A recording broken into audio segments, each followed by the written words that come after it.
What should we expect from Daredevil Born Again Season 2? This is Exasperator Explains. The first season of Born Again has ended, and it frankly feels like the setup for the final 2 episodes of the season instead of setting up another 9 episodes. But what's most likely to happen? To review, Daredevil is set up with his army, that is a couple of cops, a retired cop, and miscellaneous people. Now, the big theory is that it will bring in some of the other Defenders, like Luke Cage, Jessica Jones, or Iron Fist, and while that is possible, I feel like it would take a lot to set that up and bring them in. But then again, I could be wrong. They certainly brought in the Punisher without any outside explanation.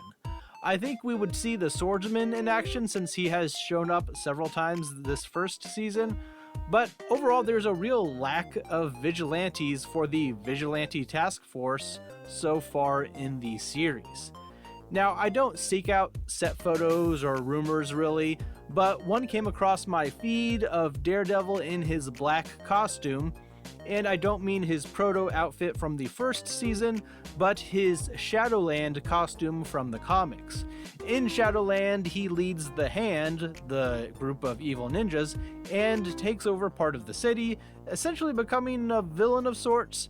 Now, they may be using that outfit because he's trying to be more stealthy, or because he's leading a group from the shadows, fighting against Kingpin's army that rules during the day, which brings us to Fisk. Mayor Kingpin is ruling with his Safer Streets Act, turning his vigilante task force into his own personal army and just imprisoning people in dog cages. He and Vanessa seem to be on the same page and are in control, though there are various forces aside from Matt moving against him. Frank Castle is starting his escape in the mid-credit scene, and we know there's a Punisher Disney Plus one-shot special coming that could focus on his escape, but I don't think that will be the case because I don't think that will be coming out before season 2, but I'm sure he will be a big part of the second season. One interesting thing we see is McDuffie with a copy of the Charter of the Port of Red Hook, proving its existence as a free port, which got Foggy killed by Vanessa by way of Bullseye. Now, this could be a leftover from a cutscene where Matt and Karen sent her this document. Let's go see what they're hiding. But it's not in the same folder that Matt and Karen took from the storage, and she was at the DA's office in the opening scene as an opposition to Foggy. This could be her own record of the case now that Matt brought up Vanessa killing him over the case. She could have known about this and notified someone about it in the government that would have tipped off Vanessa. She may have even known it was someone corrupt, but I doubt it will be revealed that she was an active party in his murder. However, with that realization, McDuffie may realize she led indirectly to his death. Therapist Heather is working for Fisk and will likely grow in her opposition to vigilantes, which, let's be clear, Muse is not a vigilante, he's just a masked murderer. Vigilantism is a very specific thing, but either way, I don't see her and Matt reconciling.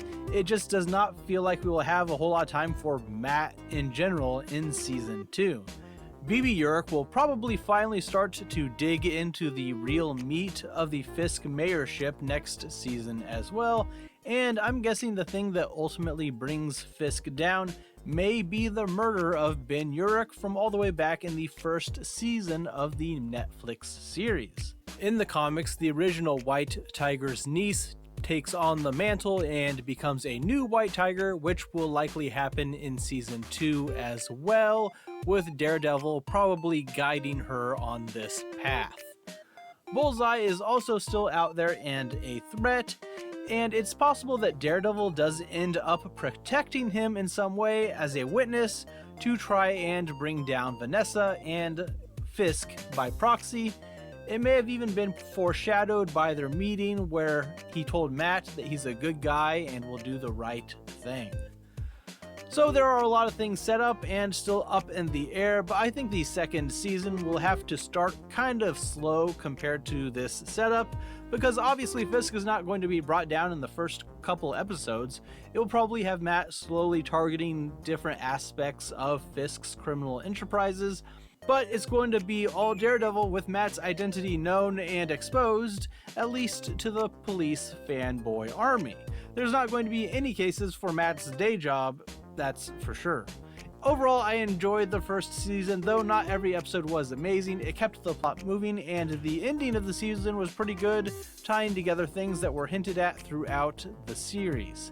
So I do think this is probably the best Disney Plus era Marvel show, and I hope it continues to improve upon itself for the second season.